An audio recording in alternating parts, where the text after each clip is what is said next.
నాకొక విషయం చెప్పు అత్తయ్య. మా అమ్మకి ఎవరు పురుడు పోశారు అని అడుగుతూ ఉంటుంది. ఎవరో పోశారులే ఎందుకు అని అడుగుతూ ఉంటుంది అనసూయ.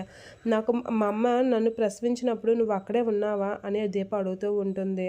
ఉన్నావా అంటే ఉన్నానులే ఏం చెప్పు అని అడుగుతూ ఉంటుంది అనసూయ. అదే కాదు అత్తయ్య కరెక్ట్‌గా చెప్పు నువ్వు అక్కడే ఉన్నావా అని అడుగుతూ ఉంటుంది. అక్కడే ఉన్నావా అంటే మీ అమ్మ లోపల నొప్పులు పడుతూ ప్రసవిస్తూ ఉంటే మంత్రసాని లోపల ఉంది. నేను బయటనే ఉన్నాను. ప్రసవించిన తర్వాత మీ నాన్న వచ్చి పాప పుట్టిందని మంత్రసాని మీ నాన్న చేతిలో పెడితే మీ నాన్న తీసుకొచ్చి నా చేతిలో పెట్టాడు.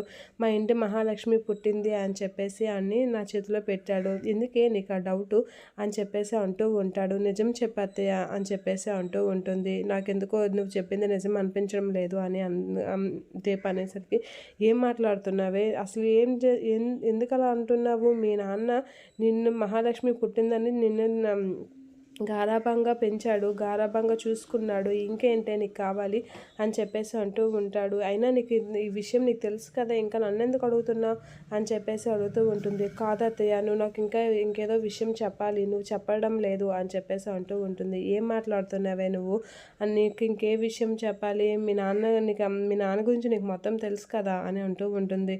లేదు నాకు అత్తయ్య ఏదో విషయం దాస్తుంది, నేను ఎలాగైనా ఖచ్చితంగా తెలుసుకోవాలి అని చెప్పేసి అంటూ ఉంటాడు. మహాలక్ష్మి పుట్టిందని మీ నాన్న ఎంత ఆనందపడ్డాడో తెలుసా అని చెప్పేసి అనసూయ అంటూ ఉంటుంది. మా అత్తయ్య మాత్రం ఎలా అయినా నిజం చెప్పడం లేదు అని దీప అయితే అక్కడి నుంచి వాళ్ళ నాన్న ఫోటో దగ్గరికి వెళ్తూ ఉంటుంది. దీప ఎక్కడికి వెళ్తున్నావే ఏం చేస్తున్నావు రా ఇటు అని అడుగుతూ ఉంటుంది అనసూయ. ఇక దీప అయితే కుబేరుడు ఫోటో తీసుకొని వస్తూ ఉంటుంది. ఆ అత్తయ్య ఎప్పుడు అబద్ధం ఆడినా నాన్న విషయంలో మాత్రం అబద్ధం ఆడదు అని చెప్పేసి ఫోటో తీసుకొని వెళ్తూ ఉంటుంది. ఈ వీడి ఫోటో ఎందుకు తీసుకొచ్చావే అసలు ఏం చేస్తున్నావు నువ్వు అని అనసూయ అయితే దీపని అడుగుతూ ఉంటుంది. ఇప్పుడు చెప్పు అత్తయ్య నువ్వు చెప్పింది నిజమేనా? నాన్న మీద ఒట్టేసి చెప్పు, నాకు నిజం చెప్పు అని అంటూ ఉంటుంది. అలా అనగానే ఒక్కసారిగా అనసూయ షాక్ అవుతూ ఉంటుంది.